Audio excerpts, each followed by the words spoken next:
have it all together. Me and my daughter put this together really pretty fast, simple, easy. We didn't even have to look at the instructions. We're gonna get this hang. You guys see what it's all about.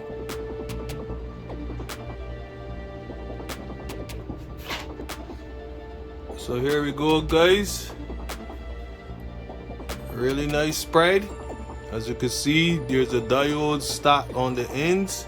There's less diodes in the middle. That's so you could get a better spread, get higher power in the ends. I have it over a 42 by 42 tray right now. We're going to be running some auto flowers with this light.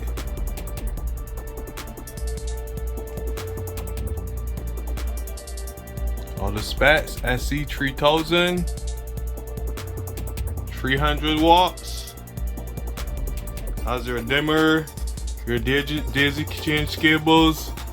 The driver has a long enough cord that you could install it out of your tank, but right now it's the winter, so I need that little bit of heat, so we're gonna be leaving it in. But in the summer you could always hang it outside to cut down some of that heat. Pretty slick light, no complaints at all.